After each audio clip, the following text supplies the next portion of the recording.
Boa noite, Samuel. Seja bem-vindo Boa aqui ao Cultura noite. Brasileira, ao Farol Brasil. Obrigada por atender meu convite e vir aqui para a gente conversar.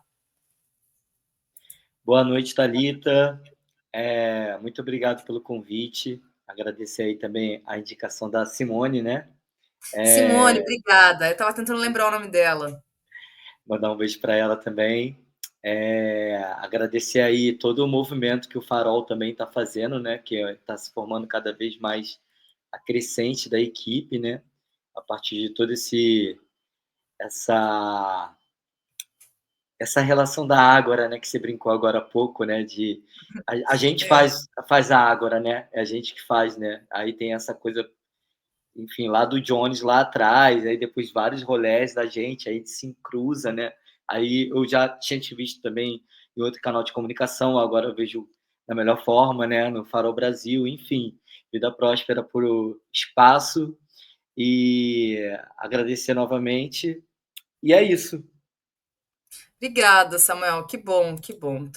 Estamos aqui e vamos conversar. Não sei se você estava ouvindo, eu estava aqui tentando fazer sei lá, uma espécie de preâmbulo um pouco, né, para a gente conversar, falar um pouco do assunto que eu queria conversar contigo.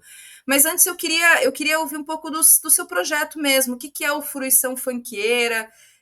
Ali na sua página também, pelo menos no Instagram, eu vi que você também constrói uma página, não sei se é necessariamente sua ou se é em parceria com outros artistas, que chama Baile de Rap. Fala um pouco desse projeto, o que é isso? Eu vi que tem também um canal no YouTube, né? O Fruição Funkeira. Eu fiquei bastante curiosa para saber qual que é o seu objetivo aí com esse projeto. Então, Thalita, esse projeto ele vem de uma relação de um tempo na militância no funk, e ali eu guardava alguns registros musicais que eu fazia com a galera, né, assim, que eu conhecia, e eu como compositor, mas ainda eu não era, um beatmaker, eu era mais um mobilizador ali das redes do funk, né, e daí, no interesse da tese, quando eu fui fazer o mestrado em educação, eu pensei em fazer um mestrado sobre funk, mas eu queria aprender algumas coisas para trazer uma leitura do funk, digamos, não apenas diferenciada numa questão de querer ser melhor do que outras pesquisas, mas sim de trazer algo que ninguém queria mexer e aí entender um pouco melhor. E eu vi que ali era o racismo, porque tinha um bocado de pesquisa do funk, ainda existe muitas pesquisas sobre funk carioca, funk brasileiro, dentro da educação, ou dentro da cultura, ou dentro de alguma outra relação, tem crescido cada vez mais as pesquisas do funk, mas a questão racial ela fica numa relação muito irrisória e tem uma relação muito também, quando não é irrisória, é uma coisa desses novos tempos que a linguagem racial vem tomando, né? Do tipo, eu vou pegar aqui um exemplo, sei lá, acho que é mais nobre desse exemplo, um termo assim, o antirracismo, né? Eu acho engraçado dizer que uma pesquisa de funk é antirracista, porque eu queria ver qual é a pesquisa racista, então, né? Qual é a pesquisa que está dizendo, eu sou uma pesquisa racista, né? Então, eu acho que já vem com um selo, né? Esse tipo de intenção pesquisadora, quando diz, não só no funk, mas qualquer outro lugar, eu acredito que já vem com um selo para tampar alguns problemas, né? Então, dentro da minha, entre militância e pesquisa, de ver a problemática no funk, eu penso primeiro a rua, né? Que eu vou pegar até um termo que você usou agora há pouco, foi o narcocultura. Eu Uhum. não, é um termo que eu acho super branco, assim. Porque é engraçado, né? Por que as pessoas não falam rua? Né? Qual o problema da rua? Porque como é que isso se perdeu? Né? A gente vê na própria literatura do Rio de Janeiro, né? O João do Rio, não sei o quê, papapá. Mas aí o Lima Barreto, depois de muito tempo, depois de muito João do Rio, a gente vai entender quem é o Lima Barreto, e a gente sabia mais João do Rio. E essa coisa entre o João do Rio, né, que é um branco, né, pessoa branca e beleza, é da rua, é da lira, é malandro, não sei o que, lá, lá, iá, mas o Lima Barreto a gente vê ali ainda uma problemática de a gente conhecer, e eles falavam praticamente de rua, assim. E eu queria entender, assim, né, essa lógica de isso, querendo entender assim, né, fazer uma pergunta retórica, né? Por que que se cria isso desde moleque? Eu sou um homem negro que cresci nos anos 90, né? Sou de 87. Esses anos 90 eu vi o ápice do funk e era tudo da rua e tudo foi referenciado assim de tráfico de drogas, de narcotráfico e aí várias coisas desse tipo. Enquanto eu só via coisas da rua, né? Então eu fui entender ali com essa relação racial e a rua com algo que é crime mesmo, sabe? Que é a pichação, a prática da pichação, né? Porque quando eu olho ali numa empiria, pensando que os pichadores, como uma cultura de rua, a pichação ser uma cultura de rua, apesar de ser crime, pegando uma empiria ali de ser a maioria ser negro, jovens negros, a gente vê o topo da taxa de homicídios, né? Ali também é o mesmo público da pichação, é o mesmo maior público da pichação, o mesmo público da taxa de genocídio da população brasileira, né? Que é os jovens negros, né, assassinados de várias formas dessas relações culturais militarizadas, né? Aí que a gente acaba tomando esse gosto dessas coisas, né? Necro, né? Aí chama de narco, aí chama de tráfico, aí, enfim, vai usando os termos E, aí. E aí, e só, desculpa te interromper. só concluir essa coisa para chegar até o funk, aí eu aprendi o racismo, digamos, da pior forma, né? De gente que só marcava uma parede e sofria barbaridades ou até chegava numa situação de, né, como teve isso de gente morrer porque estava pichando, né? E ali eu começo a entender uns conceitos para entrar numa leitura com o funk, para empretecer o funk, mesmo que seja negro, eu quis realmente olhar o funk no seu prisma. E aí, quando a gente regionaliza o funk até num sentido de origem, a gente vê a relação negra, ao mesmo tempo que a gente vê essa mudança negra também, pegando um termo do Racionais MCs, né? Essa fúria negra, né? Que é um pensamento social do mundo negro, que tem acontecido ali no final dos anos 60, entrada dos anos 70, então já tem um percurso entre os anos 50, né, e os anos 70 ali, com essa questão do racial, aí tem a questão do apartheid na África do Sul, aí tem a questão de Martin Luther King mais Malcolm X, aí entra as Panteras Negras, e aí tudo isso é o funk, né? E aí eu começo a entender que da nossa leitura aqui também está cheio de coisas negras, de um pensamento social que a gente chama de movimento negro educador, né? Que é quando surge um movimento negro unificado, né? Quando tem aqui no Rio de Janeiro o movimento Black Rio, né? Aí tem não só um nome, né? Até pegando o gancho que você falou, né? Dos meninos aí, né?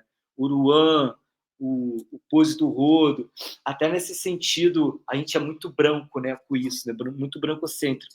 A gente pega uma referência e só tem uma, né? E quando tem essa referência, nunca é uma referência do que estão dizendo, ainda que possa ser uma referência, né? Tem essa contradição. Nesse período, a gente tinha milhares milhares não, né? Mas centenas de homens e mulheres negras brasileiros que faziam um percurso de um pensamento social, cultural, econômico, né? Que ganha bagagem nessa relação com o movimento negro educador, né?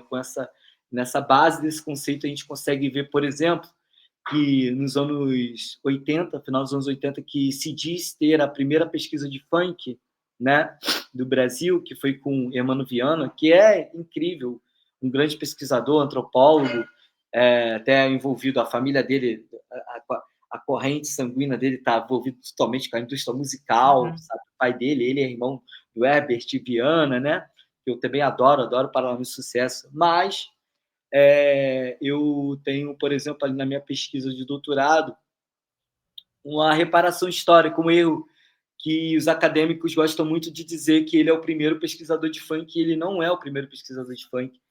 Então, eu queria, inclusive, Samuel, eu vou chegar lá, eu queria justamente fazer essa pergunta, que eu estava lendo o seu artigo, mas antes, porque eu vi, eu lendo o seu artigo, eu vi que você coloca justamente essa provocação, e uma provocação embasada, na verdade, né? Não é apenas uma provocação ali pela provocação, tem uma provocação e eu vou chegar lá. Eu só queria antes pedir, porque eu lendo o seu artigo, e eu acho que tem uma coisa que causa muita curiosidade em geral, que é um pouco desse histórico do funk. Então eu queria pedir para você contar um pouco, né? Você até falou aqui nessa primeira resposta, você até disse, né, das referências. Aí tem os bailes black, né, o Black Rio ali que tem essa dos anos 70, que ali é um, digamos, um primeiro processo ali que vai desembocar nos anos 90, né, que é onde você, estando no Rio de Janeiro, vai vivenciar essa efervescência, porque o funk ele não é de agora, o funk ele já tem o seu tempo já bastante, inclusive, né? Mas eu queria que você pudesse contar um pouco aqui para gente desse histórico do funk, né? Da onde que ele bebe, aonde que qual que é a relação dele na história para ele se tornar aquilo que, né, que tá nos anos 90, os bailes funk, inclusive aqueles bailes, inclusive, que eram de enfrentamento, né? Muitas as pessoas não têm dimensão o que era o baile funk nos anos 90, inclusive, aquela coisa de ter a disputa, de estar os dois grupos, um de frente para o outro. Então, conta um pouco pra gente na história mesmo, né? Como é que o funk, da onde que ele vem, assim, como é que ele surge, como é que ele se torna essa referência carioca e que vai aí depois, né, se espalhar para todas, particularmente periferias do país. Perfeito. Então, vamos lá. O funk, ele tem uma origem na etimologia na África, né? Ele vem da palavra lufuk.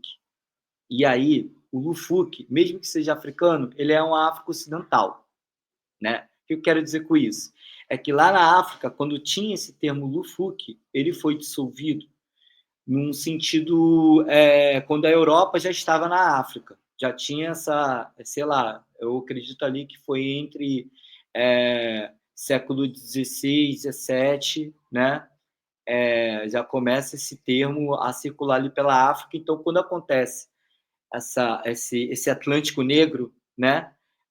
Nas Américas, na formação das Américas, o Lufuk, lá nos Estados Unidos, ele vem nessa relação com a música, porque lá na origem da África, ele significa cheiro forte. Lufuk é um odor forte. E na África, né, no sentido, ainda que a palavra seja essa coisa ocidentalizada, ela tem um termo bem, digamos, africano, porque ele não é no sentido de cheiro forte, que a gente poderia considerar um fedor, né? Inclusive, pejorativamente, a palavra funk é usada nos Estados Unidos para como reverso de, não, sinônimo de stink, né? O, tipo fedorento, mas não é. É por causa do esforço. Então, quando você se esforça para alguma coisa, você fica suando.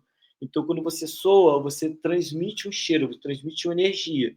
E aí, isso, na diferença com o outro, na África, está mostrando que você é trabalhador dentro de alguma arte, de alguma coisa que vai além daquele trabalho, digamos, que vai ser material, assim, né? Se você faz uma poesia, se você faz um armário, se você faz um brinquedo de madeira, isso, quando você faz isso, a pessoa olha e gosta, eles diziam, tipo, Lufuk, tipo, pô, foda, sabe? Foda isso aí, Lufuk. Ou, tipo, nos Estados Unidos tem a gíria também, né? Fresh, né? Que é, né? Então, esse termo, nas Américas, veio com blues, né? Com spiritual, um pouco antes e mais antes ainda, os work songs, né? Aquela coisa que a gente chama de gospel music, mas a gente chama de gospel music mesmo que não é igual esse gospel daqui. O gospel music, ele é a música preta, ele é essencialmente a música preta. É da onde sai tudo ao mesmo tempo, o som, que ele é música escrava, que veio entre esse work songs e essas ramificações, né? O blues, depois o jazz, né? Então, aí o funk, a expressão funk, vinha com essa galera do blues, né? Quando o cara fazia um solo, quando o cara tocava, cantava uma letra que batia ali, né? Ah, funk, né? Tá funk, a coisa tá funk, tá boa, né? Pá, tá fluindo. E quando entrou a coisa do jazz e teve essa coisa dentro do jazz que a gente chama de entre o soul e não, desculpa, entre o jazz e o blues tem o soul, né? Que é aquela coisa quase rock, mas não é rock, mas é quase uma coisa psicodélica ali, mas não é só isso, é o soul, né?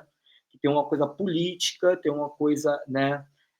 Da militância, né? De um período também com a música, né? Aí vai passando ali os períodos com a música norte-americana, a gente tem o Harley Renaissance, que aí vai mudando, né, essa relação da música, vai ficando até menos elitizada, vai trazer o jazz, vai criando uma coisa mais da rua, fica uma coisa entre rua e conservatório, a música negra sempre, né? Rua e conservatório, rua e conservatório. E ali no final dos anos 50, o Harley Renaissance ele vai decaindo, que ele começa nos anos 10, né, ali nos Estados Unidos, mas ele vai amadurecendo, mas os jazzmen e as jazzwoman começam a criar ali uma constância de formas outras, e o soul ele não é ele é quase um estilo dentro do jazz assim ainda, né?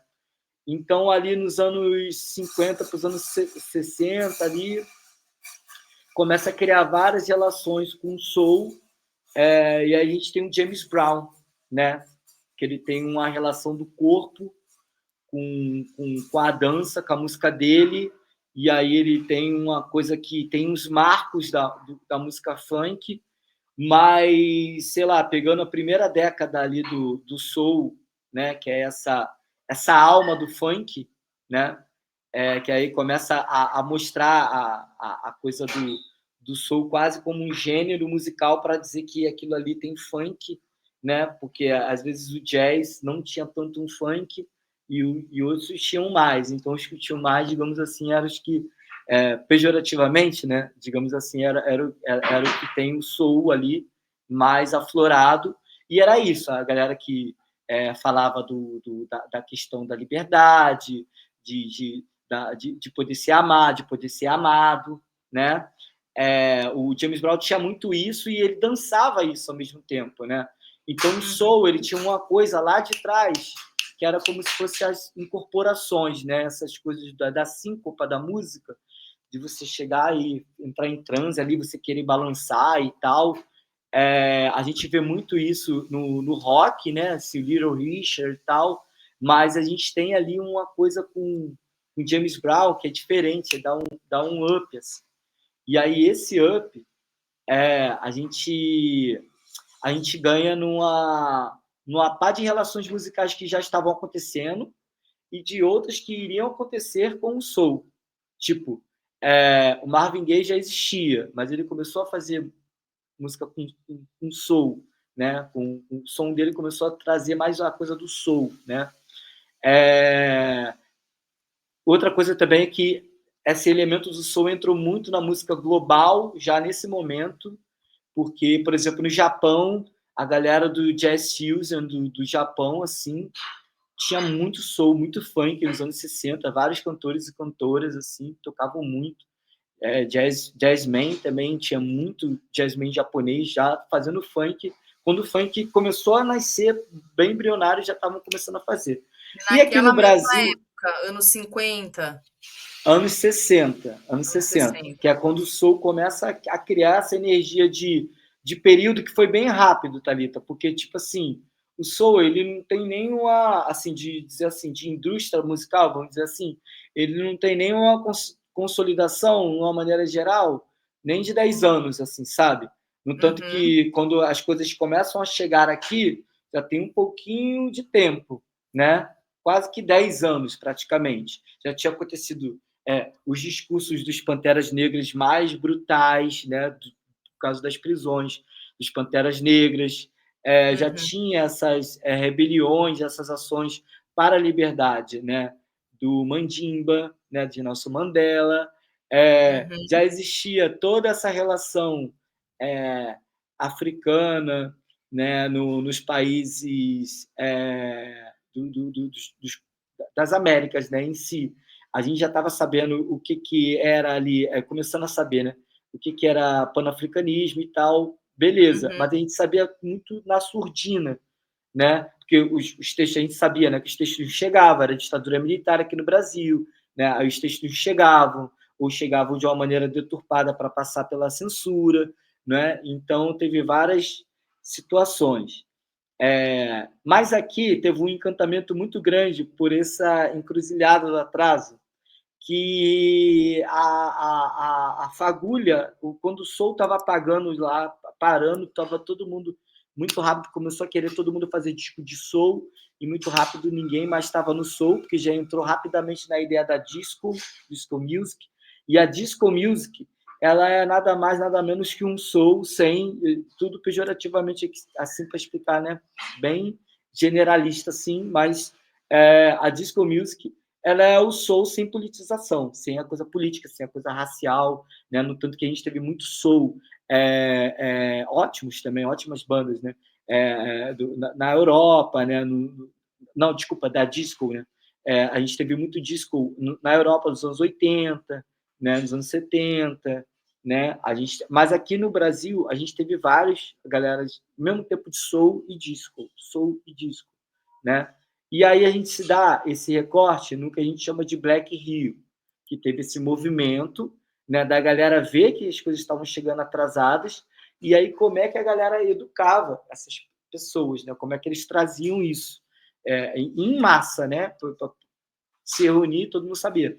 E aí veio essa coisa do Dom Filó e companhia, digamos assim, né? Uhum. Para referenciar.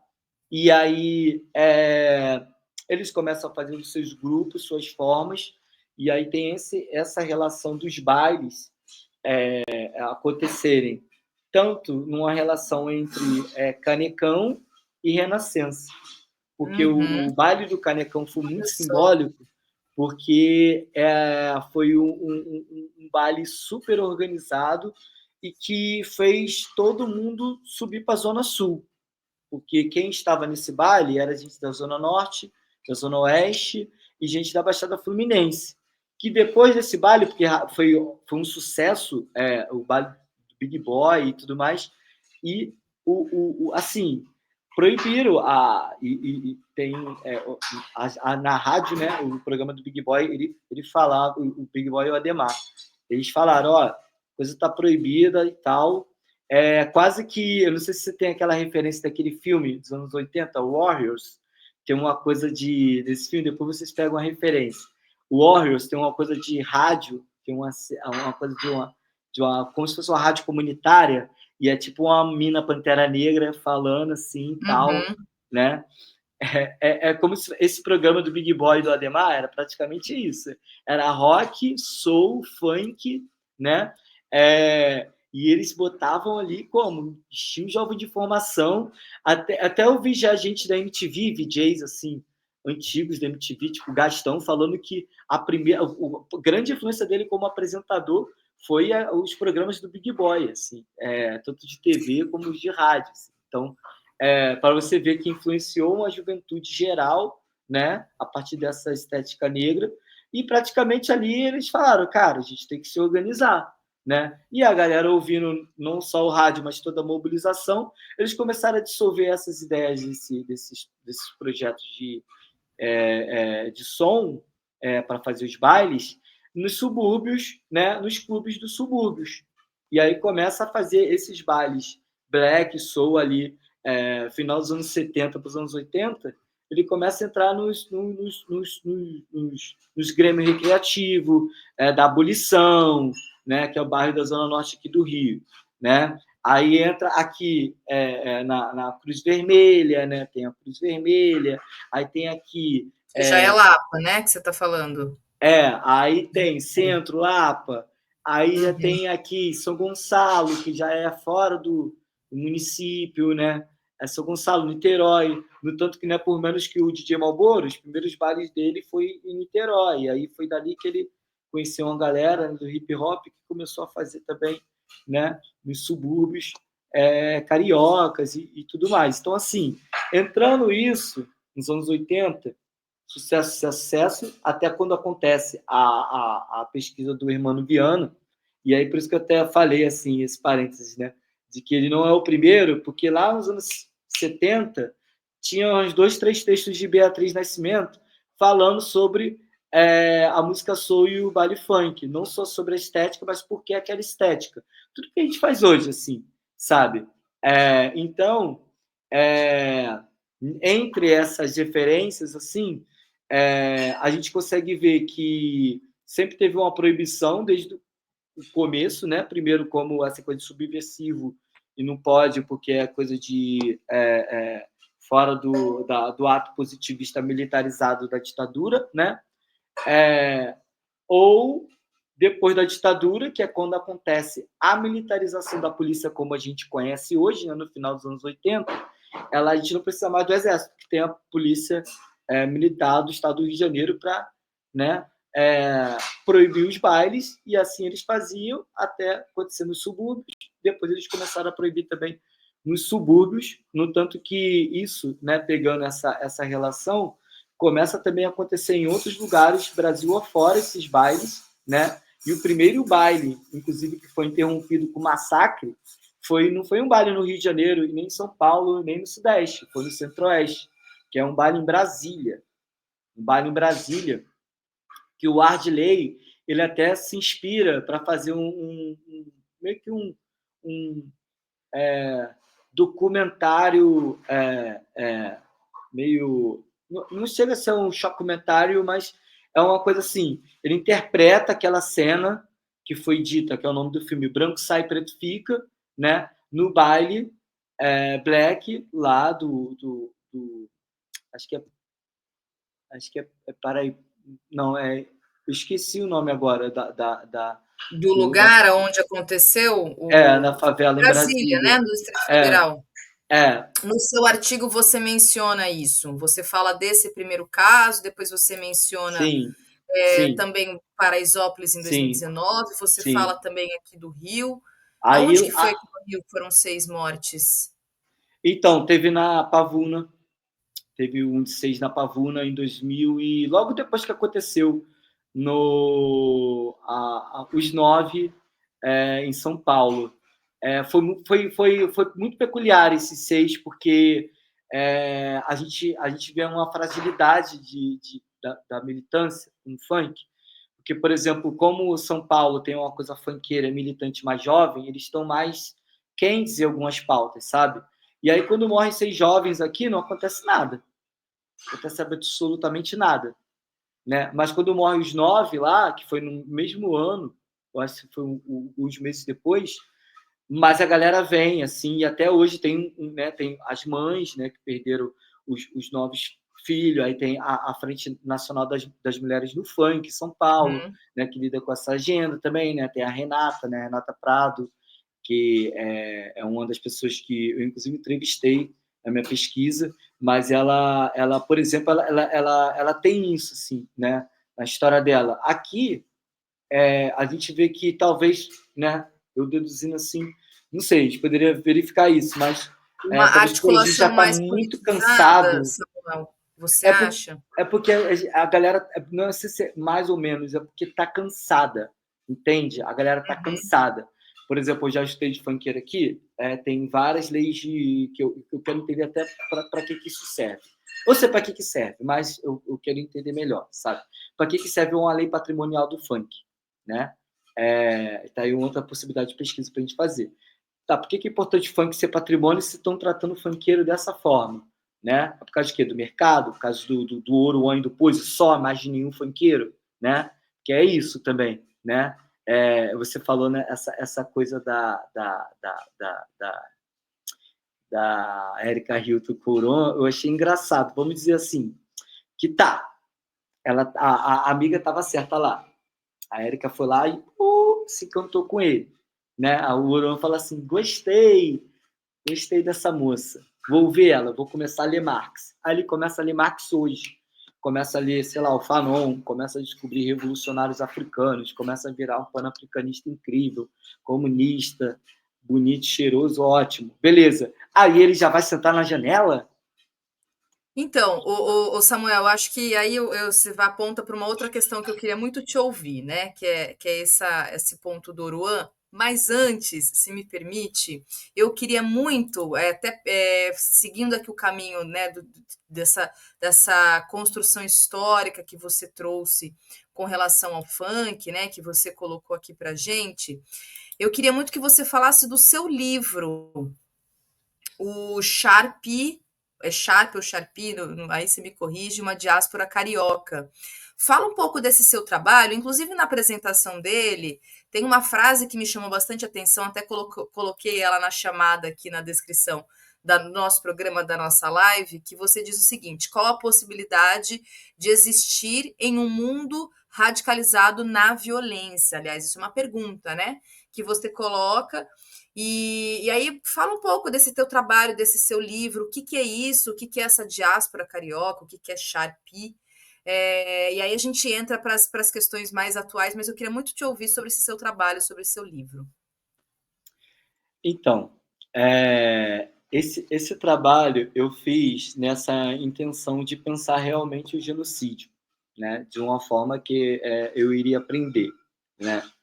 Eu pensei muito na rua e o que ela poderia me oferecer. Eu sempre fui uma pessoa muito da rua, sempre fui muito rueiro, quanto um homem favelado. Desde essa coisa mais simples mesmo, jogar bola, enfim, brincar na rua e tal.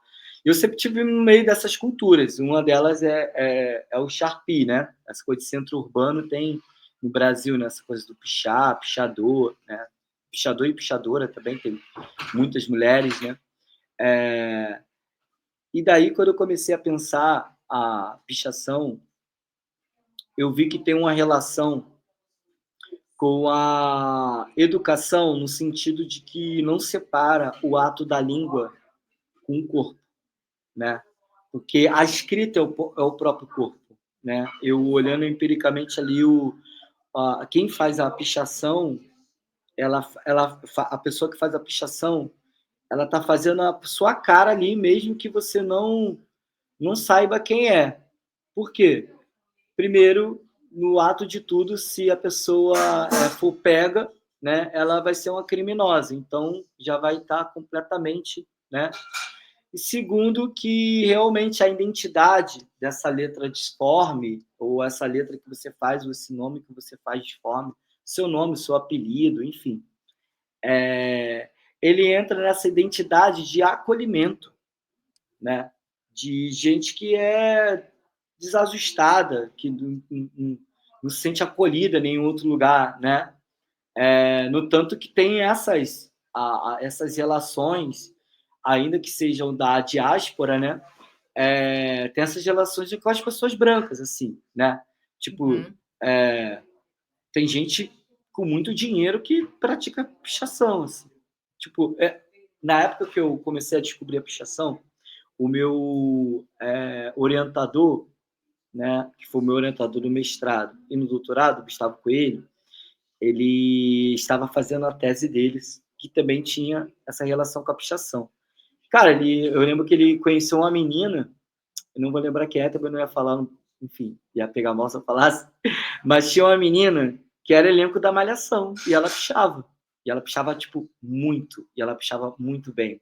Tipo, ela pegava vários prédios, enfim. Mas eu foquei nessa coisa dos meninos negros, né?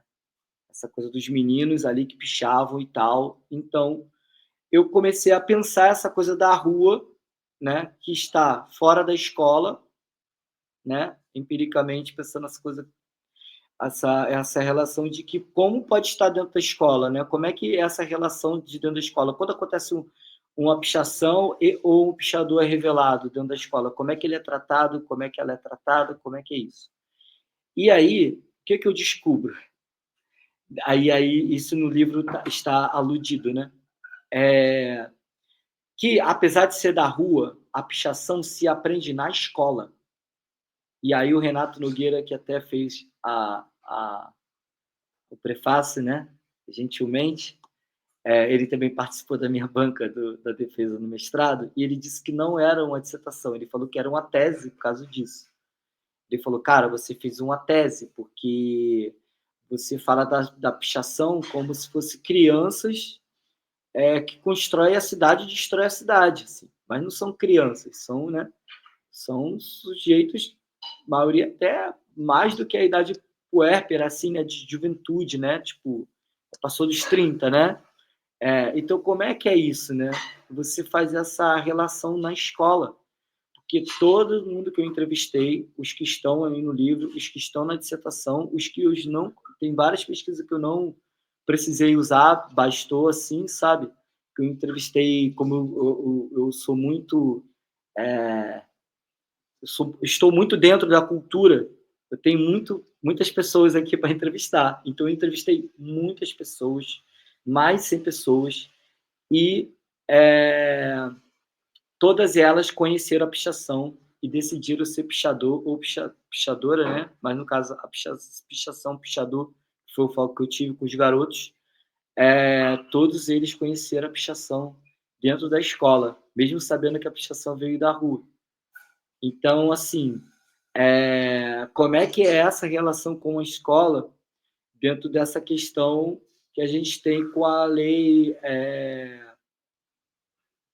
11 10.645, que agora é 11.639, não é isso? 10.639 de 2003 e depois vira 11.645 de Isso, eu 2008. confundi. Isso, Isso. 11.645. Exatamente. Então, por exemplo, a pichação, ao meu ver, dentro da escola, você descobrir o pichador, descobrir a pichação, é você ter possibilidade de trabalhar a lei 11.000, porque você vai vir ali com uma relação, por exemplo, de alguém estar vivendo alguma vida dura ali, sabe? O que quero dizer vida dura? Essa expressão eu até aprendi com a galera do Sharpie lá de Minas Gerais, né? Quando eu fui fazer essa pesquisa. Vida dura é isso, assim, é o que está dito.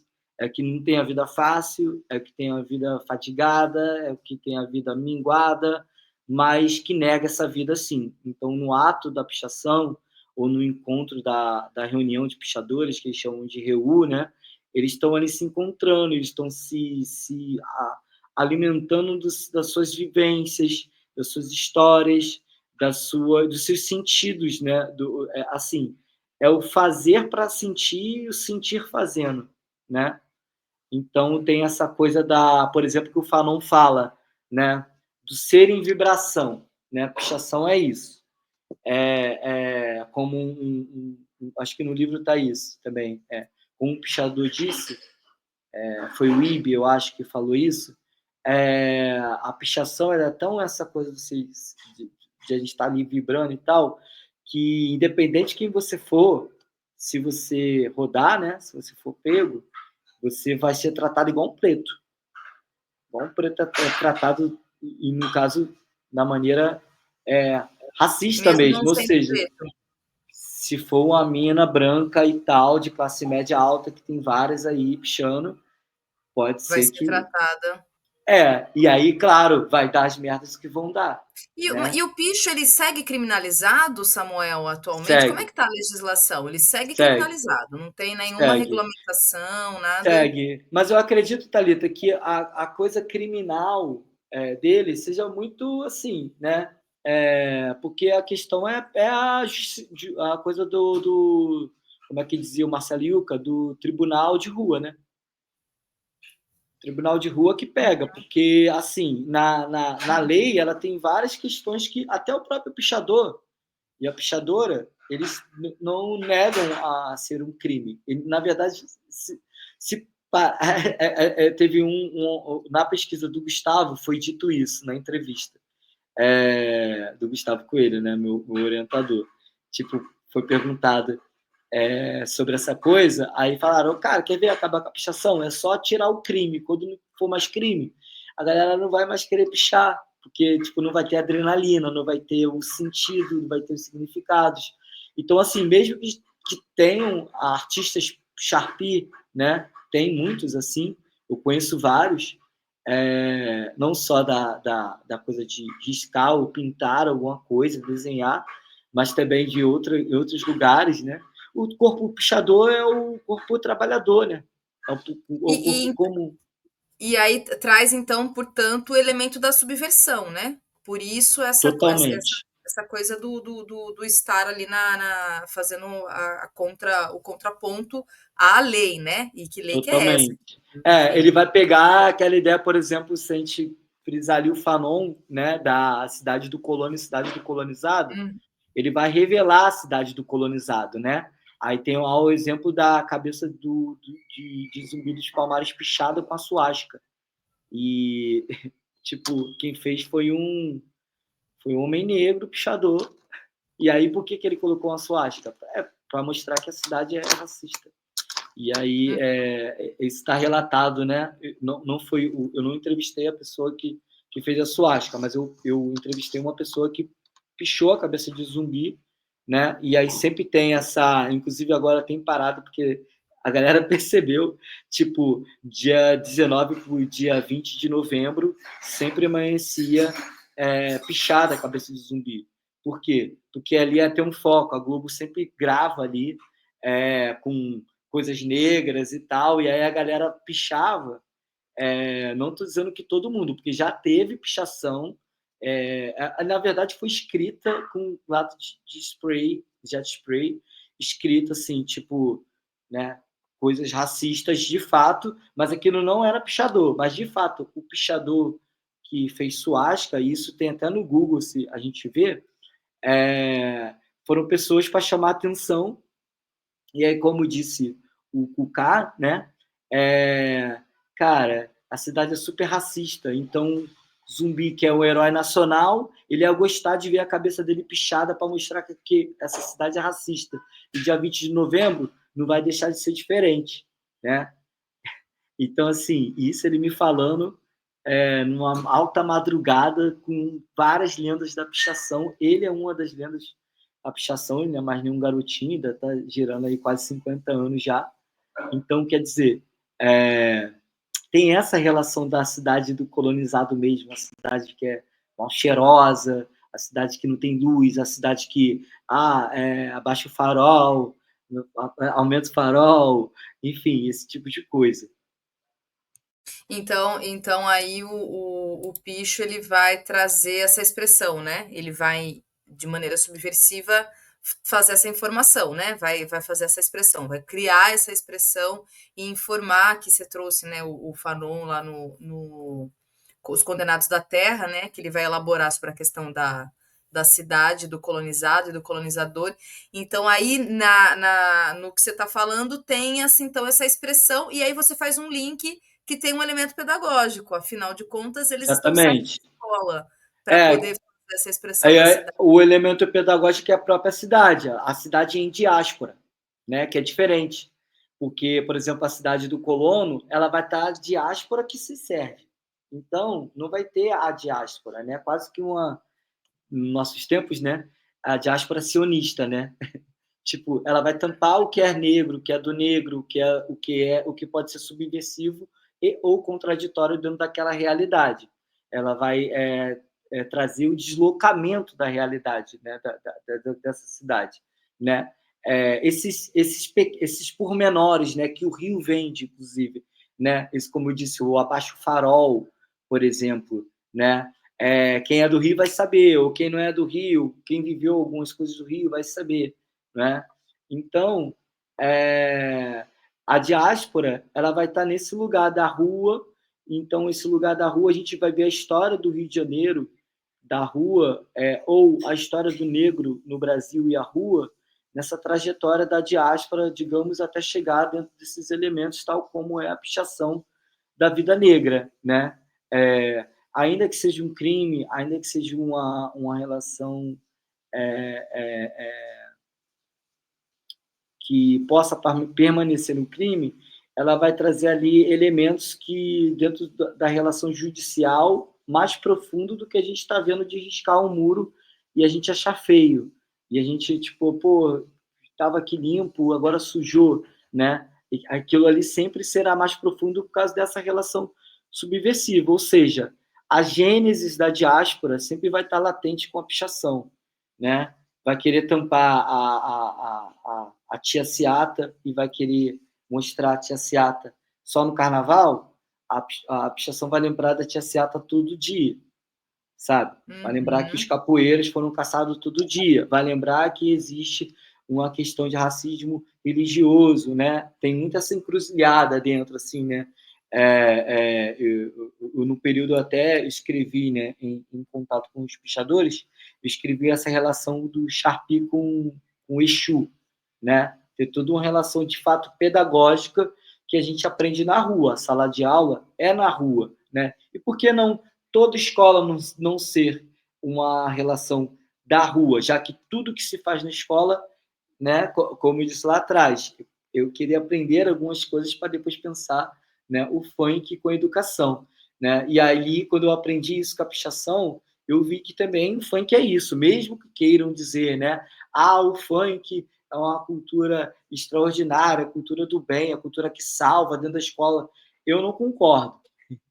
Então, com a pichação, eu acho que o funk, se tiver, tipo assim, tudo bem, lá no final do ano, as crianças, todo mundo cantando em coral, a música do Uruan, pô, beleza, não tô falando disso. Eu estou falando, tipo, da vida funkeira mesmo. Tipo, antes do Uruan ou depois do Uruan, sabe? Então, por exemplo, a pichação, ela tem essa música, né, da rua. Então, tem o funk, né?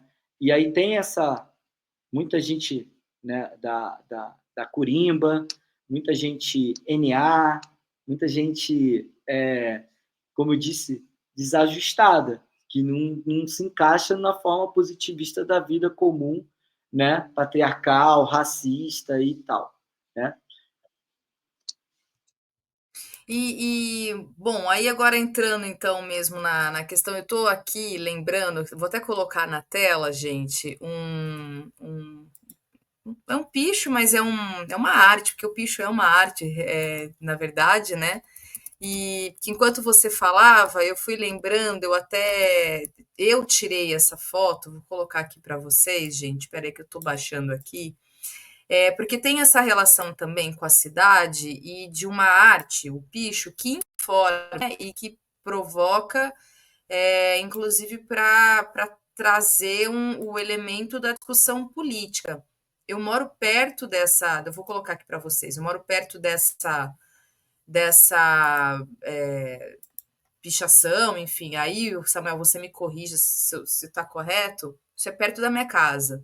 Isso aqui foi feito pelo Aira Crespo, que é um artista aqui do Rio, e ele fez isso na esteira da discussão sobre a indicação de um ministro da STF, que no caso foi o ministro Flávio Dino, mas se colocava na discussão então do presidente Lula indicar uma ministra, uma mulher negra, né? E aí ele traz isso, eu acho inclusive genial, que tem ali a bandeira do Brasil com a flecha de Oxóssi, uma frase que é clássica do presidente Lula, né? Nunca antes na história desse país, e uma ministra negra sentada então na cadeira do Supremo.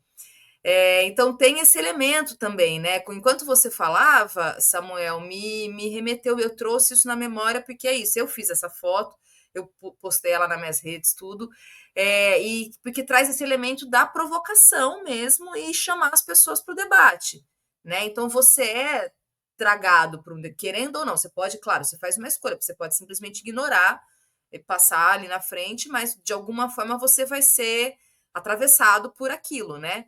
Sim, E aí tem isso é perto da minha casa, inclusive. Então, enquanto você falava, me fez lembrar desse lugar político também. É artístico, é estético, é subversivo E se a gente traz esse, né, fazendo aqui uma síntese, é político, porque tudo é política e é político também. Então não deixa de ter esse elemento também, né, de jogar a luz para aquilo que as pessoas também precisam debater e discutir, né? Certa. Sim, vamos lá. Assim, totalmente político, e aí, tal como as suas fragilidades políticas, né? Tipo assim, vamos lá, vou pegar esse exemplo que você deu, incrível, né? Do Airo Crespo. O Airo é incrível, assim, é um artista, é um dos maiores grafiteiros daqui. Ele sempre é muito certeiro e ele sempre tá no meio da rua mesmo. O Airo é, tipo, é um clássico, assim, né? Nosso aqui. Mas ele, né, é um artistão mesmo, reconhecido aí Brasil, mundo afora, quiçá. Mas ali você vê, Thalita, por exemplo, a gente olhando assim, que as pichação, elas estão ao redor, né? Uhum. Esse grafite. Dá até uma boa referência do que o Ara fez. Essa bandeira do Brasil é aquela da pintura do Abdias, né? De Oxóssi e Isso, tal, bem né? lembrado. E aí, é, não só tem o Ara, como tem outros grafites ali, né? Tem um clássico ali de Sharpie, o Lube, tem o Lube, não sei se você tá vendo esse FNZT, Hum, FNZT, não aí em conheço. cima, Uhum. tá vendo? O FNZT rasurou o Lube. O Lube, acho que se ele soubesse, eu não sei se o FNZT sabe o que é o Lube, porque o Lube, ele é um dos caras assim mais lenda, assim, eu nem sei se ele tá vivo, mas ele é uma das maiores lendas da pichação, porque ele pichou a cara do Cristo Redentor. Ele foi o único que fez essa proeza. Hum. Caraca, Muito. como é que ele fez É, isso? ele é É lenda. Eu já impressionante, conheci aliás, ele. é muito bom. Você, E é você um. trouxe um elemento, né, Samuel? Desculpa aqui te interromper de novo, mas é que tem alguns pichos que você olha pelas cidades e você vê e fala: caraca, como é que a pessoa. É muito ninja, né? Como é que ela conseguiu, cara? É muito É, Homem-Aranha, assim, é. subiu em lugares assim muito altos e para poder produzir aquele. E é isso, não é só subir, né? É subir e fazer aquela criação toda. É um baita Sim, trabalho. vários morreram já. Vários caíram de prédio. Enfim, é bem tenso, assim. Mas ali você vê vários, né? Tem o grafite ali do Aira, tem os outros grafite ali, dos estilos de grafite, né? Tem bomb, tem não sei o que e tal, e tem essa pichação. Quando a mensagem tá assim, e os caras estão vendo a mensagem maneira, claro que eles vão fazer a pichação ao redor, né? Eles não vão fazer a pichação em cima do grafite, porque são coisas diferentes e tal, né? Mas, por exemplo, se não fosse uma mensagem, por isso que eu falei da contradição e da política da rua, se não fosse uma mensagem talvez que ia agradar, né? Talvez o pichador ia lá e rasurava o grafite do cara. Porque o pichador tem essa coisa do seu subversivo, do subversivo. A subversividade pichadora, ela é contínua. Ela não para. Ela só não para quando o cara não é mais pichador. Agora eu não quero mais ser aqui o meu pseudônimo, não quero mais agir como meu pseudônimo pichador. Entende? Tipo, como se fosse assim, um Batman Bruce Wayne mesmo, sabe? Tipo, Uhum. é praticamente isso, assim. Ou, sei lá, né, pegando o do Bois, né, essa coisa do véu sem véu, né, essas coisas do ser negro, pouco negro, muito negro, não ser negro, né? Então, por exemplo, quando a gente pega os últimos 10 anos da pichação, a gente vê ali que a pichação está explicando que a rua está reacionária pra caramba também, cara. Entendeu? A gente não pode romantizar, né? Claro que tem muita gente, né, que foi a maioria, né, como qualquer corpo trabalhador nessa coisa da massificação de informação, que se perdeu pelos movimentos, né? Aí a gente teve aí golpes e tal, né, esse tipo de coisa. E depois desse novo momento, né? Não sei se é tão novo assim, porque as coisas estão muito difíceis ainda, mas reconhece que tipo estava errado da outra maneira. Só que nada disso impede de vir um pior do que a gente já teve, né? Nos últimos anos. E aí vinha aqui e aí ter o voto dessa galera em massa, e não só sobre, no caso, o pichador. É aquela clássica, né, que a galera da esquerda caetano, como você disse, fica falando, mas eu acho que o buraco é mais embaixo, do tipo, a favela que votou no bolso errado, foi a favela que votou não sei quem, que no Caio Castro, né? Vamos chamar ele de Caio Castro, que ele não gosta, que é o Cláudio Castro, né? Que é esse genocida daqui, do governador genocida daqui. Então, eu não sei, né? Vamos ver como é que vai ser a brincadeira no que vem, né? Como é que vai ser. Uhum. Eu vou saber como é que os pichadores vão votar, mas eu não vou julgar eles, independente. Não é assim que se pensa, eu acredito né? É, mas eu acho que tá bem, a rua tá muito carente, a rua tá muito, ela só é percebida ainda nesse lugar de curadoria, esse lugar de, como é que é, de peça de museu, Uhum. de exposição, né? Que eu até problematizei muito isso na minha tese, né? A gente teve uma exposição isso eu não coloquei na minha tese, estou falando aqui, na minha ciência. A gente teve uma exposição só de funk, inclusive acho que ela está dando um rolê agora, a exposição está dando um rolê em Paris e tal. É incrível, né? A exposição. Tenho até amigos que são curadores e artistas amigos lá dentro. Só que, cara, essa memória, por exemplo, da violência no funk foi muito apagada. Foi tipo assim, não mostrou nem 5%. E eu achei muito lastimável, porque é dali da força da violência que vai chegar a relação de fato trabalhadora do funk, que aí desmistifica essa relação dessa cortina de fumaça que a gente está recebendo, de negócio de lei Oruan, não sei o quê, né? Uhum. Que é uma cortina de fumaça que não é nem cortina de fumaça, porque cortina de fumaça é pouco, é um É momento, explícita, né? é uma cortina de uma fumaça que está saindo de uma mata, que está sendo queimada por agroboys, agrogirls e, enfim, Uhum. seus pares, né? Então, tipo assim, essa fumaça tá vindo de aldeia indígena já queimada e tá indo para a favela e a galera tá embaçada, né? Tipo, porque se a gente pensar, se o Oruan ou o Pose do Rodo são artistas, tipo, muito... Tipo, os caras são milionários, né? Pá, muito Sim. rico.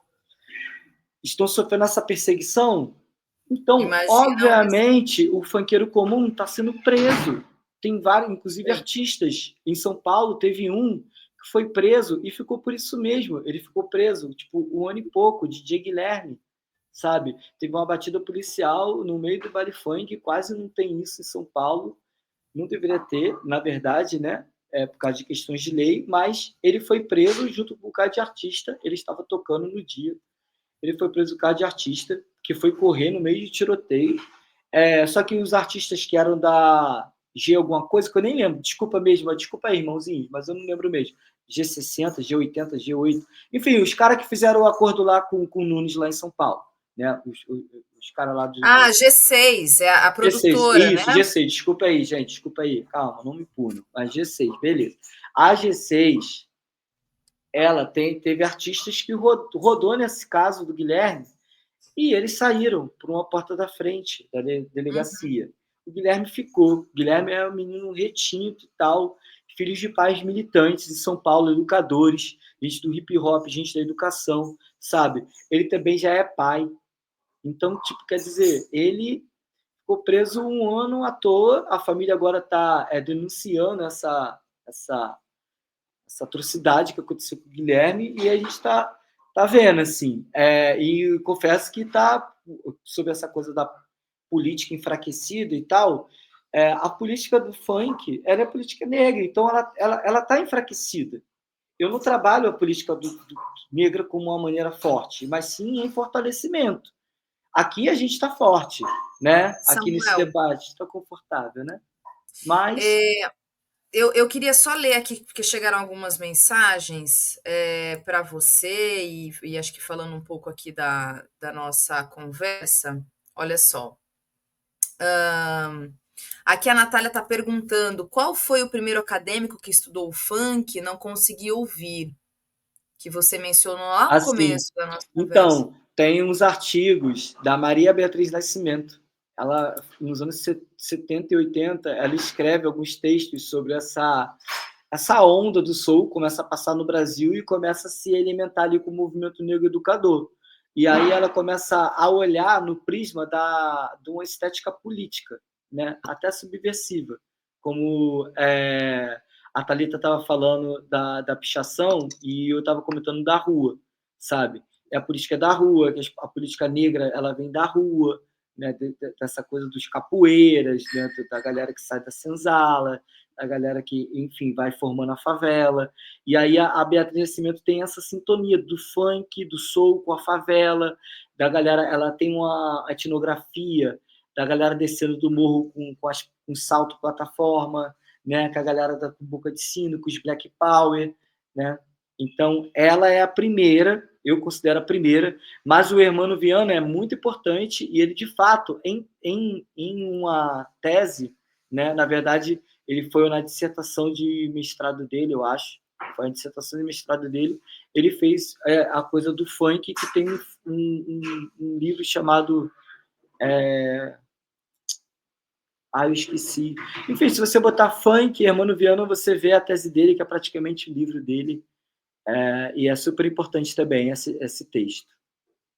Olha só, o João Pedro Dutra, salve fruição funkeira, diz ele. E Salve, aí, João. aqui, olha só, né? Ele até mandou um superchat. Obrigada, João Pedro, diz ele. Salve fruição funkeira, Samuel Lima, referência máxima. Abraços do Jamal. E ele Valeu, está fazendo uma Jamal. pergunta. Ele está pedindo, na verdade, olha só, para você comentar, Samuel, cadê aqui ele? Ele diz o seguinte: fala da hipótese. Aí ele complementa aqui na outra frase. Fala do significado de uma cidade sem pichação. Então, eu já comecei a perceber isso, assim, desde a minha, do meu término dessa dissertação, João, porque, tipo, quando eu olho uma cidade que não está pichada, que não tem pichação, no Brasil, nenhuma, bem limpa, eu fico pensando como é que os negros são tratados ali. Geralmente não tem muita gente negra nesses lugares. Geralmente é uma redoma que, se tiver alguma pichação, né, vai ser apagada rápida, ou o pichador pode ser apagado rápido também. Então, essa hipótese de não ter pichação é uma cidade fascista, né? É uma cidade que vai criar uma forma limpa, que é praticamente gentrificada, né? A gente pode olhar no Rio, João, por exemplo, talvez algum espaço que antes das grandes obras, dos grandes eventos que tiveram aqui nos últimos anos, né? Teve Copa do Mundo e teve essa relação de Olimpíadas e tudo mais, a gente teve, tipo, várias favelas que, né, foram removidas. Então, a remoção de uma favela não seria parecida com a remoção de uma pichação no incômodo de manter a cidade limpa, né? Então, como é que é tratada essa população? Eu acho que é uma cidade que está mórfica, uma cidade... Eu até escrevi isso no final da minha dissertação. É uma cidade que ela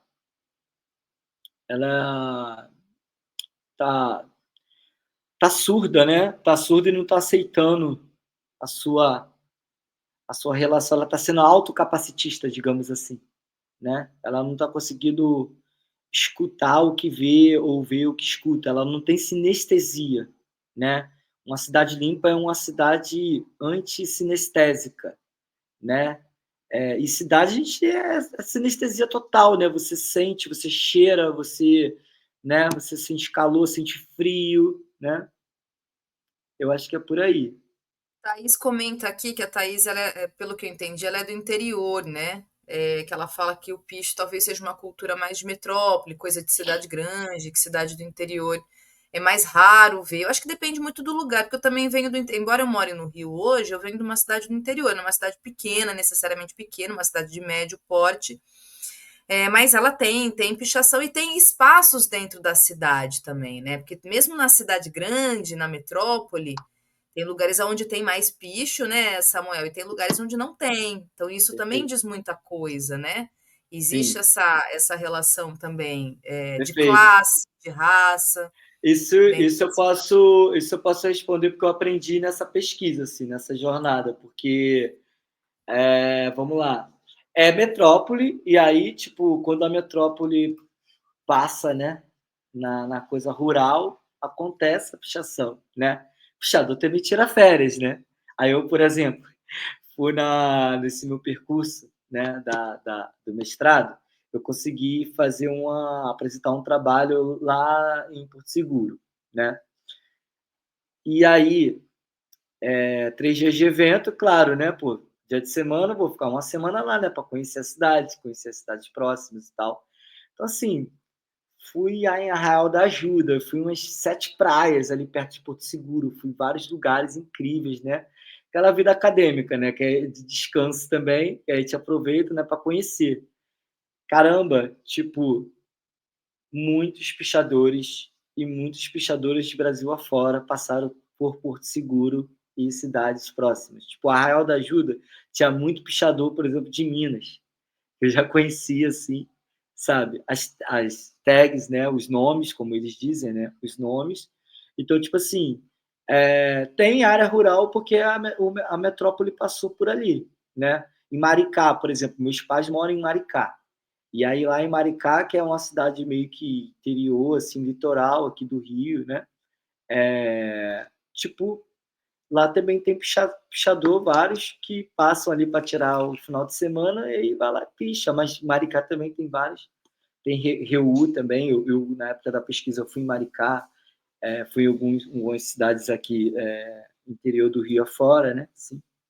Então acho que tem isso sim, de a metrópole ali, né, Olha ali só, ela tem o algum Celo canto. Celo perguntando se você conhece Origes, acho que é assim que pronuncia, do É, Maranhão. pode ser assim, porque a pichação, tipo, como a gente lê, é como a gente lê, assim, que eu aprendi também, tipo, com os pichadores, né. Tipo, tem um perfil, lá que eu entrevistei, que inclusive conheço desde moleque, e aí o perfil, tá no meu livro, né, também. Aí o perfil, uma querida, assim, uma antropóloga querida, Ana Paula Alves Ribeiro, ela fala pífio, mas é assim, como quiser ler, assim, os próprios pichadores falaram isso, assim, né. Mas Não você conheço, conhece? não conheço. Na verdade, no Nordeste, o que eu consegui conhecer nos 2 anos de mestrado foi muito uma galera, assim, da Bahia, e não é Salvador, muito uma galera do Recôncavo, assim, do Recôncavo, de outros lugares, de outras cidades.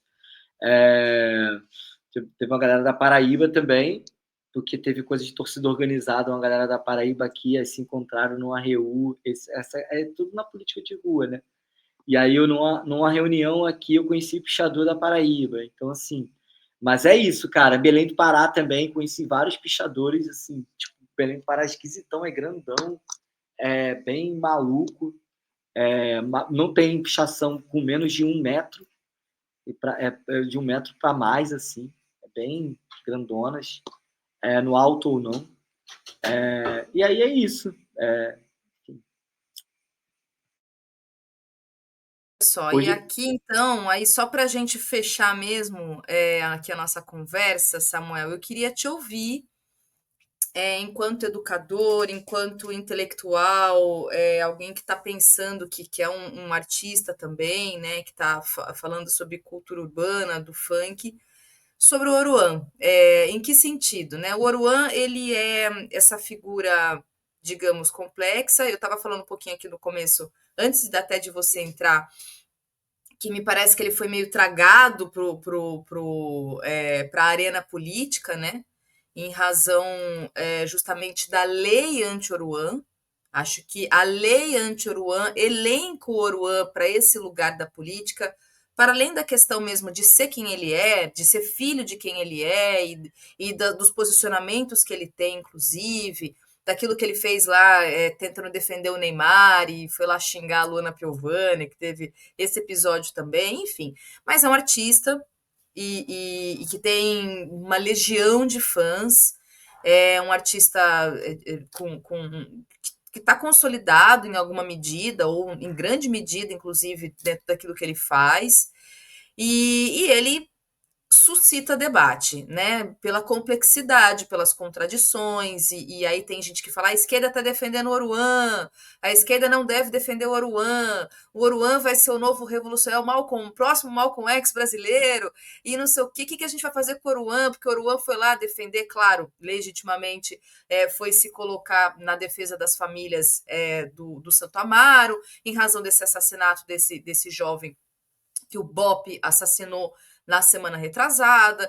Então, assim, o Oruan, ele para além da questão, né, de quem ele é enquanto artista, ele foi tragado para a arena política, que é uma avaliação minha, tá? Ele foi tragado para a arena política em razão da lei anti-Oruan. A lei anti-Oruan coloca ele, elenca ele para esse lugar, né, que foi a partir da vereadora Amanda Vettorazzo, que é do MBL, esse grupo fascista que persegue o funk através da figura do Oruan, e tudo que está colocado, e a gente sabe, Samuel também sabe. Então, ele é essa figura. E aí, dito tudo isso, Samuel, aí eu passo a palavra mesmo para você, queria muito te ouvir a sua avaliação mesmo, né? Do Oruan, inclusive essa figura que agora está nesse lugar de que ele falou: o que eu devo fazer em relação à questão de se construir, talvez, aqui dentro de um processo de conscientização política, porque teve uma pessoa lá no X que falou o Oruan podia se instruir, podia ler e se organizar politicamente, não sei o quê. Aí ele responde, fala: o que eu devo fazer? Aí muita gente foi lá e eu acho que foi assim, uma boa intenção. Falou: Ruan, lê tal livro. Ó, Ruan, busca pesquisar isso. Aí uma dessas figuras foi a Erika Hilton, que fez uma grande explanação.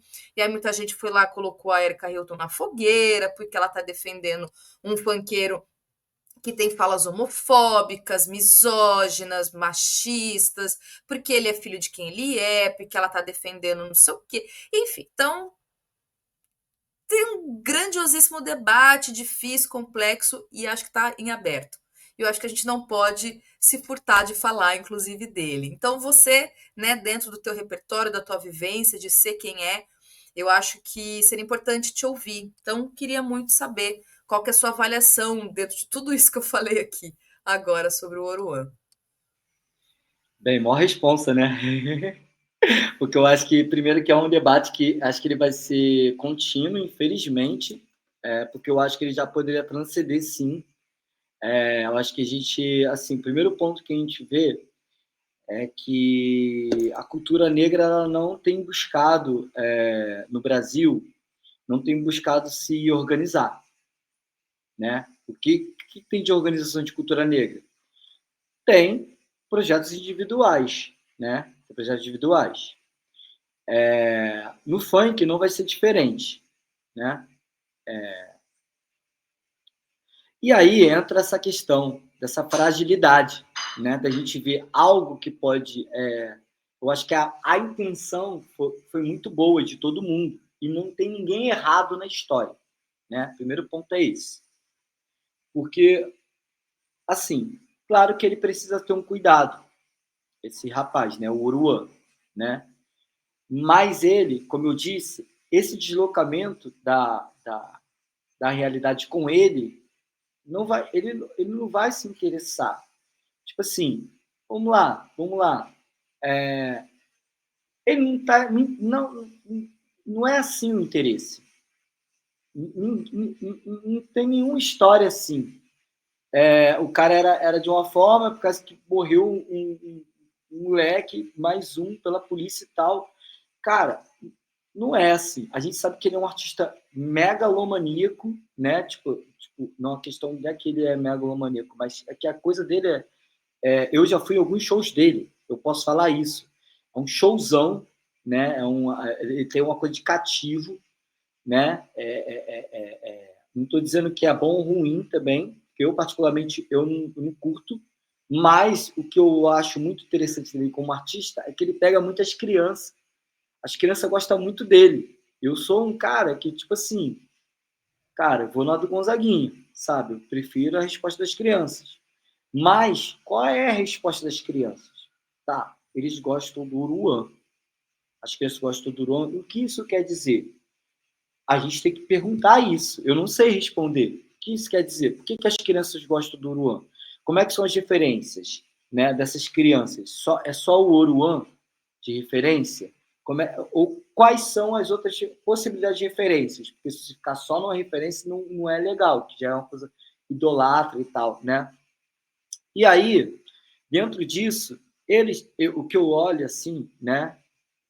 Tá aí para quem quiser ver. Ele está se aproveitando do momento que ele tem que fazer mesmo, sabe? Ele é artista, ele vai lá, antes ele deu cavalinho de pau, não sei o quê, pá, porque aí outro dia divulga o disco, não sei o quê. Como eu disse, megalomaníaco. Não, eu não sei o que é ter 20 mil reais na minha conta, assim, 30, 40, 50, vocês sabem? O Oruan sabe. O Oruan sabe que é ter 500 mil, caiu o Pix assim, porque ele E é um ter 18 artistão. anos de idade, né? 18, 20, 22, ser muito novo, inclusive. E eu nem vou mais passar pano para isso. Para mim, ele, tipo assim, eu já vou entrar até numa questão de masculinidade mesmo. Ele já sujeitou homem pra caralho. Ele mesmo fala isso. Eu sou pá e tal, tatuadão, tem até tatuagens e pá, né, que questionáveis. E ele que se sustente, Thalita. Tá ligado? Tipo assim, eu não tô nem aí. Eu só lamento. Ele é um homem rico que com certeza deve explorar pessoas, porque ele é rico. Eu não quero saber de que ele é filho, de que ele é pai, de que aconteceu. Isso que ele é um homem rico, ele é megalomaníaco. Então, como é que a gente vai referenciar alguém para a população negra que não tem projeto, que não tem ação, que não tem nada, só tem lamentação e negócio de view, não sei o que, isso que a gente já conhece, né? Assim, o próprio caso que ele estava ali foi uma coisa também que todo mundo foi perceber porque foi ali, sabe? Porque foi numa favela da zona sul do Rio de Janeiro. E Importante isso, no bem meio lembrado. da situação já aconteceu várias questões, outras. Eu não estou dizendo que foi lamentável o que aconteceu pô, o cara é pai, cara, já molequinho, mas já era pai, sabe? Pô, os avós ficaram aí, né? Agora os pais ficaram aí. Tipo, é isso, beleza. Mas o que eu estou falando não é isso. Eu não estou tirando o peso da situação. Eu estou botando mais pesado ainda. Eu estou colocando mais peso. Tá? Assim, eu acho que é aquela coisa. Saia da luz. Tá ruim. Tá ruim. Tá ruim. A gente já viu vários erros desse governo, desse mandato do Lula, dessa decisão desses ministros, desses políticos e tal, que entraram, que são de esquerda, dessas pessoas políticas, da política, essas pessoas, elas estão errando e elas não estão falando que estão errando. Está errando. Por quê? Porque tudo que a gente viu, que a gente de não sei, tudo que está jogando com a lógica do colonizador. Então, se você for combater a lógica do colonizador, que forjou o inimigo público número 1, o Oruan, barra Pose do Rodo, barra não sei quem mais, se a gente for focar na linha do colonizador, a gente não vai chegar na ponta, a gente não vai saber que antes lá do tiroteio no Santa Amaro, teve uma semana de tiroteio na Cidade Alta, que a galera gosta de chamar de Complexo de Israel, entendeu? E gosta de sentir ódio pela favela. Tipo, é o ódio recreativo da esquerda recreativa, né? Tipo assim, vamos sentir raiva de uma favela, vamos sentir raiva de um preto. Então tem que ser o preto do Complexo de Israel e o preto e a favela do Complexo de Israel. Porque lá tem não sei quem, que falou que é inimigo número 1, e não sei quem mais que está falando que é não sei o que lá de terrorismo, como você falou na introdução desse nosso papo. Então, assim, olha quanta coisa que a gente tem que ver e a gente está embaçado com coisinhas de gente que não. O Oruan não precisa ser protegido dessa forma. O Oruan não quer ler Marx, ele não vai ler Marx, cara. Cara, eu não leio Marx, que é difícil pra caramba, eu não tenho tempo para ler Marx, eu estou tentando pós-doc agora, sabe? É uma Então outra coisa. você, Então, tipo, Samuel, eu acho que, por exemplo, Samuel, não que ele não tenha uma forma de pedagógica para fazer, enquanto homem negro, sabe? Mas em nenhum momento eu vi ele pensando dessa forma. De qual é a forma dele, sabe? Por que ele não faz uma letra sobre isso, por exemplo? Que ele fica fazendo letra de Beth, de tigrinho. Se ele sabe fazer bem. E agora, vamos lá mudar? Qual é o que ele vai buscar? Aí ele quer buscar isso na rede social, sabe? Não sei se ele quer buscar, sabe? Agora, se ele quiser, vai ter gente para acolher ele, vai ter um movimento negro educador dentro da favela, vai ter uma pessoa mais experiente que ele possa conhecer lá no Complexo da Penha, ele tem que voltar às raízes dele, entendeu? As raízes da família dele e tal. Ele vai voltar ali na Penha, vai voltar ali na Zona Norte do Rio de Janeiro. Aí ele vai sair da mansão. E aí, Uhum. ele talvez não precise ler o Marx. Eu acredito que nem precisa. E nem precisa. Samuel, eu acho que duas coisas da sua fala, que para a gente fechar mesmo, né? Acho que uma que me parece, talvez, que você está falando, é que a gente tem que devolver a responsabilidade para ele, como você falou. Ele não é mais nenhuma criança, né? Então, tem algo também de atribuir a ele aquilo que é dele, de dar uma responsabilidade. E também eu acho que tem uma questão aqui, até que o Wallace Rodrigues ele trouxe, que ele diz o seguinte: acho importante ter celebridades dessa magnitude falando, filiado, na verdade, aos partidos de esquerda. Eles têm voz e pode ser chave para o contato direto com o povo periférico. Eu também E acho. é porque uma outra coisa também que você disse, né, sobre ele procurar, né, os espaços todos, foi uma das indicações da própria deputada Erika Hilton. Erika Hilton, quando ela responde, ela fala, ó, procura tal organização, tal e tal. Então, quer dizer, olha, tá aqui, tá colocado, a gente tá apontando. Você pode ler ali um livro Não, assim, não você sei, não pode. sei. Eu acho que a realidade dele não é essa. Acho que ela errou. E tudo bem errar. Entendeu? Tudo bem Você errar. acha que, você acha Não, eu que acho que tinha ninguém que ver deveria da falar realidade nada? dele. Tu conhece quem que tá preso aí, cara? Teus amigos que estão presos, entendeu? Uhum, É assim que tem que uhum. ver. E aí você fala assim, tá? Pergunta para ele quem é a pessoa que ele se interessa mais, porque a galera de cadeia ama a galera dos direitos humanos. Ali vai entender, conhecer pessoas dos direitos humanos, aí vai entender que o direitos humanos feito é a partir de pautas políticas de esquerda, que ele pode se afiliar a um partido de esquerda, que ele pode contribuir assim, contribuir assado. Agora, por rede social, não vai ser, por esse elemento, assim, eu queria, até errado, entendeu? Eu queria que ele recebesse o convite. Ah, você não sabia? Claro que ele sabia o que é esquerda, claro que ele sabe o que é, claro, como diz a minha velha mãe, ele não rasga dinheiro, entendeu? Ele ganha muito dinheiro, entendeu? A gente que é trabalhador comum que não ganha muito dinheiro. Então, assim, ele sabe muito bem, ele tem seu discernimento. Então, assim, eu acho que até dentro, pegando ele como um homem negro, eu acho que para qualquer homem negro não é assim, sabe? Vem aqui se afilie, é aqui o caminho, sabe? Eu acho que quando é assim, pode até soar uma coisa meio, né, Zeladora. questionável. Ele pode ter Uhum. alguma decepção pessoal dentro de algum movimento dessa jornada dele ser de fato de esquerda, né? Que é isso que a gente está falando. Aí, tipo, ele se decepcionar e aí virar um cara, tipo, todo recalcado, né? Tipo, ah, não, que eu odeio esquerda, que eu fui tratado assim e tal. Uhum. Então, a ideia é ele se educar da forma como ele é. Ele é um cara da Não, rua, ele é um cara do funk. e tem uma coisa, assim, agora realmente para fechar, porque isso é um debate, senão a gente vai embora aqui noite adentro, é véspera de feriado, não quero tomar mais seu tempo.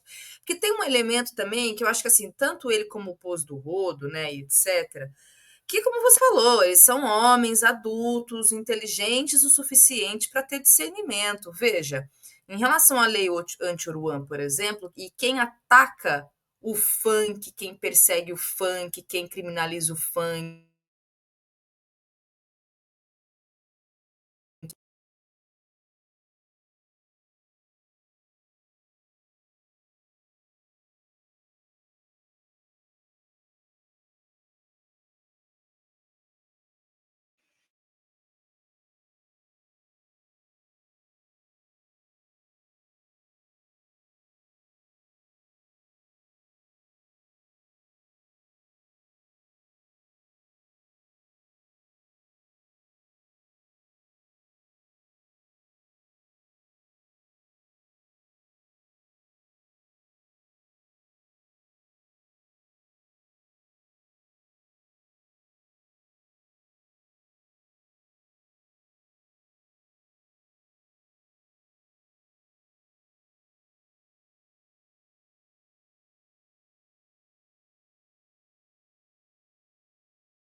Aqui, gente, voltei.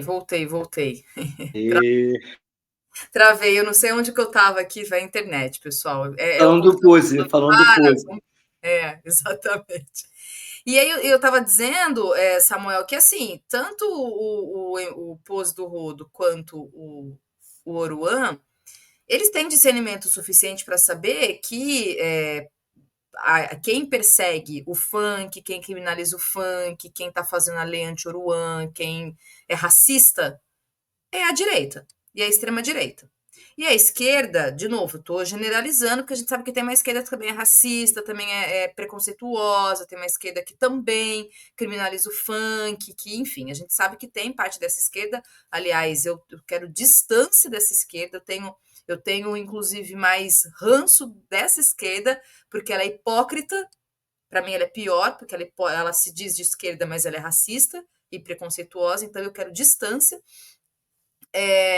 Mas a gente sabe que, em geral, é a esquerda que defende, que elabora, que se debruça, que estuda. Por isso que é mais difícil, inclusive, que a gente fica batendo a cabeça e fica aqui falando. Então, eles também, eu acho que a sua fala é importante, Samuel, porque você diz justamente isso: olha, são dois homens adultos, aqui o Orum é um homem adulto, então quer dizer, não dá para também ir querer pegar na mãozinha e querer, né, incensar ele o tempo todo eu acho que é isso também. Acho que, em parte, eu compreendo realmente o ponto que você está trazendo. Acho que é importante a gente pensar também nesse sentido, né?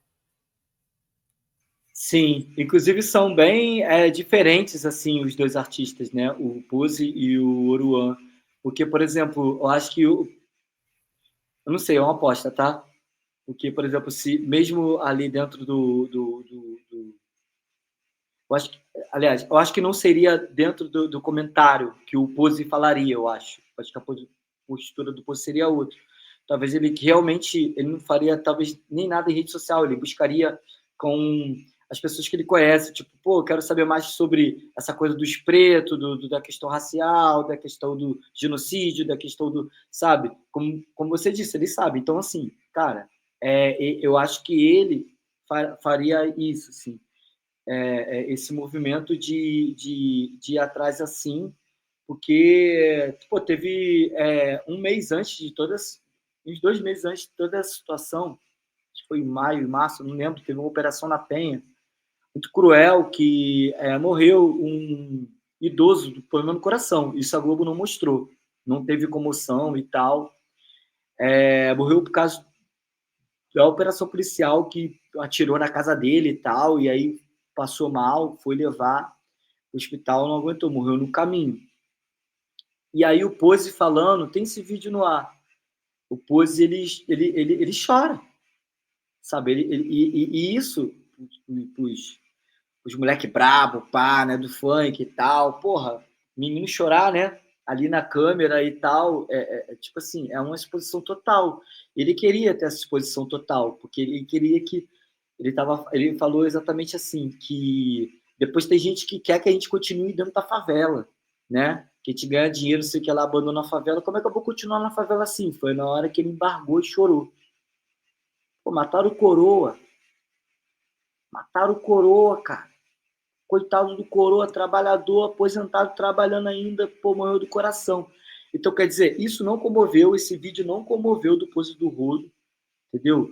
E ele tem uma coisa muito diferente, né? Ele não é príncipe, como a gíria diz, ele não é príncipe da favela, príncipe no sentido de que tinha uma gíria assim, não sei se ainda tem, se eu estou sendo cringe, mas o príncipe da favela é o cara que é filho do cara do dono da boca, tá ligado? Tipo assim, pô, o Guruan é príncipe da favela, o cara tá preso, né? Tá aí, eu não tô, tipo, sendo nada, tá tudo publicizado, né?